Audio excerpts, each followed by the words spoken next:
Hi everybody, welcome back. We are going to read the next chapter of Astra's Mixed Up Mission. Anyway, but first, let's appreciate the outfit. I don't have many sporty clothes because I'm not a sporty person. So I think the only sporty clothes I really have are my ROTC clothes from when I was in ROTC, literally. So yeah, I don't really have sporty clothes, so this is the best we're gonna get. I am wearing an athletic shirt that I usually wear to the gym when I go. And then a sparkly overshirt because the Star Darlings are sparkly when they're on Starland. I got my regular necklace on, a pair of jeans, my hair's up. Kind of like Astra's, except for I look ugly when it's all the way up. My makeup. I don't have anything on my cheek today, but that's only because I didn't have enough liquid eyeliner to do it. I barely have enough to get through my eyeliner. Okay. Chapter 7. So tell me all about your... Astra began. Shh, said Emma. Mr. Tesco is about to start. Greetings, students, said Mr. Tesco. Today we're going to learn how to build a catapult. He paused. Can anyone tell me what a catapult is? Astra raised her hand. She knew that one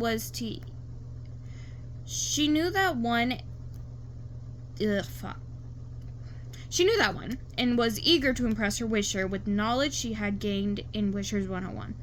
It's a magazine with pages full of things that you can purchase with paper money, she said confidently. The class laughed. Astra scowled, but when she saw Emma grinning at her, she realized that the kids thought she was saying it to be funny. She laughed along to show that she was a good sport. Mr. Tetsko smiled. Actually, that's a catalog, but that was a good guess, Astra. He looked around the room. Has anyone heard of a catapult?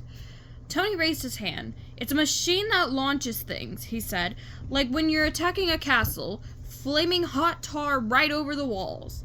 That's exactly right, Tony, said Mr. Tetsko. He then projected an image of a strange machine on the whiteboard. Catapults are widely used during medieval times, as you can see, he said, pointing to the different parts. A catapult has a lever for pulling back a fulcrum for rotation. When released, the catapult flings objects, or flaming liquids in Tony's case, and they can go over walls and travel distances. We are going to pull our own catapults in class today. We are going to build our own catapults in class today and then demonstrate them. We are going to learn all about force and its effect on speed and distance with this project. Plus, it's a lot of fun to shoot things in class, isn't it? The class laughed. Very cool, said a girl with pale hair.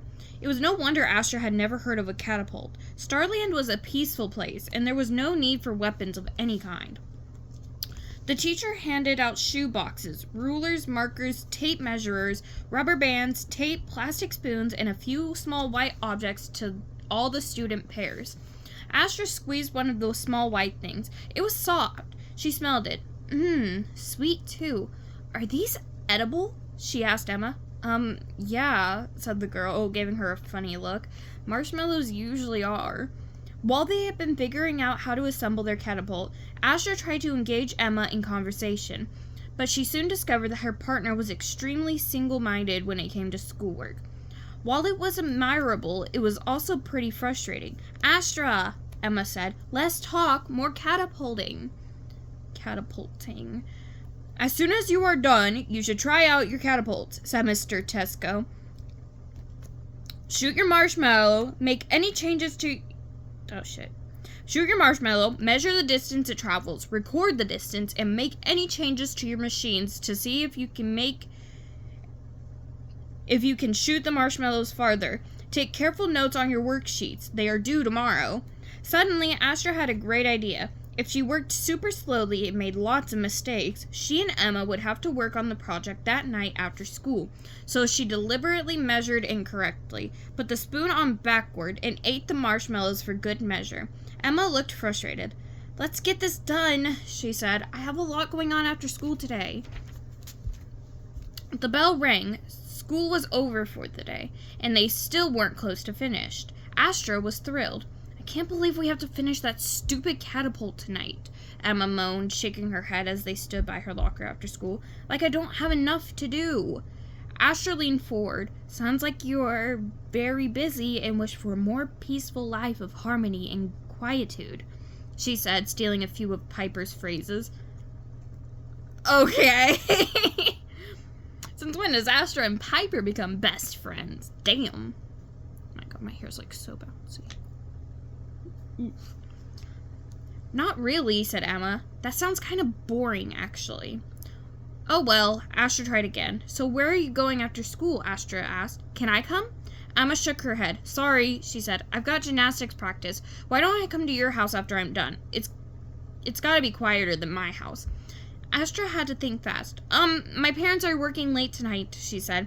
Isn't anyone going to be home? Do you have any brothers or sisters? Emma asked. No, just me, said Astra. She had no idea why she had said that, but it sounded really appealing, actually. No little siblings getting in your stuff, stealing the attention from you and your accomplishments with their distracting cuteness.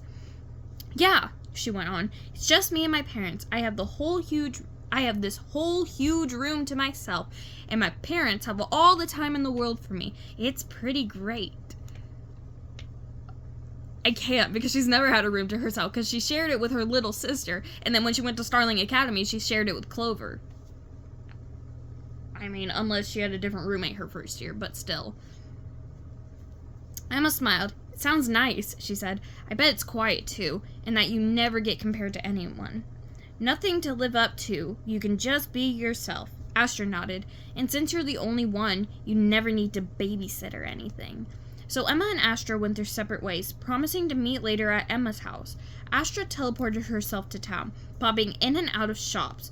She would have spent all evening in the sporting goods store trying out each piece of equipment while an extremely helpful salesperson explained how it all worked. Then she glanced at her Stars app and realized it was time to meet Emma. Her Stars app leading the way, she walked along the sidewalk, past homes with neat lawns and well-trimmed hedges, until she reached a cozy house with a swing on the porch and window boxes with pretty pink flowers cascading out of them. She walked up the steps and knocked on the door. Emma answered it. Hey, Astra, she said. Come in. Astra stepped inside. The walls of the small entryway were jam-packed with photos of girls with medals and trophies. It looked like the very same medals and trophies sat on the entryway table. Intrigued, Astra paused to take a look. Come on, we need to get started, said Emma, pulling her by the arm. A little forcefully, Astra thought, into the living room. They walked into the kitchen, where Emma's mom was preparing dinner. Mom, this is Astra, said Emma. She's new at school. Pleased to meet you, said Emma's mom, extending her hand. As before, Astra slapped it. Emma's mom looked surprised for a moment, then laughed. Oh, okay, she said. So will you be joining us for dinner, Astra? I'd love to, said Astra. We're having eggplant parmigiani. Sorry, I've never had that before. Emma's mom said. She paused for a moment. Does anyone else smell cream puffs? She asked. Emma and Astra both shook their heads. Emma rooted around in the cupboard until she found a half-eaten bag of marshmallows. She shoved it under her arm, and they headed upstairs to her bedroom to do their homework. The room was filled with colorful paintings, drawings, and sculptures. They knelt on the flowered rug, finished assembling their catapult, shot it, and measured the distance the marshmallow traveled. Then they learned that by tightening the rubber bands and adjusting the position of the spoon, they could make it go even farther. I did this in junior year one time. I hit my teacher right in the forehead. It was bad. That time the marshmallow went so far it hit the opposite bedroom wall, knocking over a bottle that was sitting on a dresser. Astra walked over and picked up the bottle. She blinked. It was the polish of removal. Her eyes lit up. Hey, can I have this? She asked, holding up the bottle. Emma shrugged. Sure, I guess, she said. Thank you. Thank you, Astra gushed, making sure the cap was on tightly before putting it carefully into her backpack. 1 bottle down, 9 to go. They wrote down their observations. Cool, said Emma when they were done. that wasn't so bad after all. They had math homework too, so they went straight to work on it. Astra watched as Emma stuck her tongue in concentration as she worked. She stuck out her tongue in concentration. Astra knew all the answers, but she labored over them so Emma wouldn't get suspicious. She made sure that they finished at the same time. Astra was ready to get to the bottom of the wish situation. So tell me, she started. Emma, called her mom, have you finished your homework? Come help me with dinner. Your dad and sisters will be home soon. Coming, shouted Emma. She stood and turned to Astra. Want to help? Hold on. 2, 4, 6, 7. 7 more pages to go. Okay. My friend. Downstairs, Emma's mom pointed to a pile of vegetables and a whiteboard. Here, help me make the salad, she said. Emma grinned. My mom hates making salad, she told Astra. I do, said her mom. All that washing and chopping. You can peel and slice those carrots, Emma said, pointing to the end of the counter, where 2 bowls sat. One was filled with yellow food and the other was filled with orange food. Oh, starve, she thought. Which ones are the carrots? Wish Mission 8, Wish World Observation number 3. Add an identifying Wish World food tutorial to avoid awkward situations like this. Well, she had a 50-50 chance of getting it right, so Astra separated one of the yellow things from the rest. She pulled the stem on top and the peel began to separate from the inside pretty easily. Emma glanced at what she was doing. Astra, why are you peeling a banana? She asked. Then she started laughing. You're so funny. Astra said, yikes. She had to think fast. Imagine mixing up a banana and a carrot. That is so silly. She picked up the banana. What a tasty carrot, she said, taking a big bite. Emma and her mother exchanged amused glances. Not bad, thought Astra, she chewed. The banana had a soft interior and a mild, pleasant taste. Not really, I don't like bananas. I hate bananas. Anyway. No. Then she picked up a carrot and stared at it. She grabbed the green fronds at the top and gave them a tug, but it did not peel like a banana had. Now she was stumped. This was getting very uncomfortable. Emma laughed and laughed. That's so funny, pretending you don't know how to peel a carrot. Is that how you get out of helping in the kitchen at home? She handed Astra a knife and a soft, round, reddish-orange food item. Here, you can slice this tomato. I'll peel the carrots. She grabbed a utensil and began scraping the skin off them. Whew, that was a close one, Astra thought. A bell dinged and Astra's mom and Emma's mom put on some extremely large mittens, opened the oven door, and pulled out a bubbling dish. It looked pretty messy, all gooey and saucy, but it smelled spectacularly good. Hello, I'm home, someone called. A large man strode in the kitchen in a matching jacket and pants, a long stripe of fabric tied around his neck. He was followed by a smallish girl in a zippered jacket with a hood and matching pants, her hair in a sleek bun. Hey, honey, Emma's mom said to the man, who was presumably her husband. How was practice, Elizabeth? She asked the little girl. It was great, Elizabeth said. I finally perfected my aerial. Daddy! Wrong voice. Daddy! Cried Emma, lunging forward to hug him around his middle. Hello, sweetums. How was school today? He asked, patting her head. Fine, she told him. This is my new friend Astra. Astra smiled. She liked that. Hello, new friend Astra, said Emma's dad. Pleased to meet you. Astra extended her hand. Oddly enough, Emma's dad didn't slap it. He engulfed it in his large one and shook it up and down. Astra made an observation. Some wishlings slap hands and other wishlings shake them. Emma started to say something.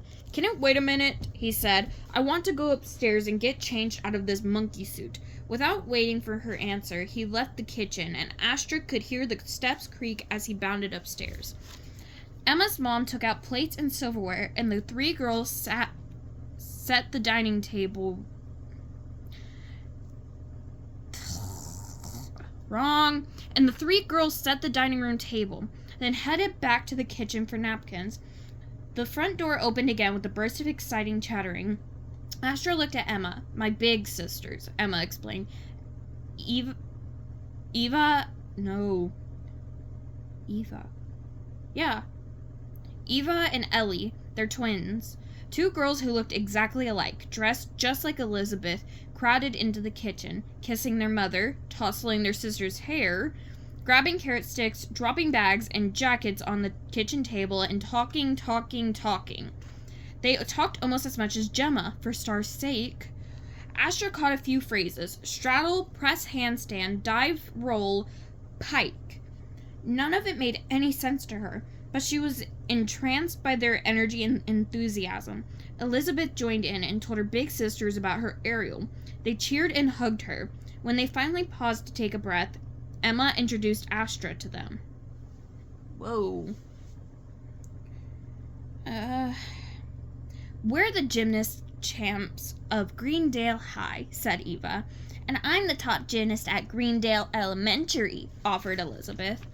Emma leaned over to whisper in Astra's ear. They never stop talking, she said. It's only ever about one thing. My entire family's obsessed with gymnastics. What is gymnastics anyways? Astra asked her.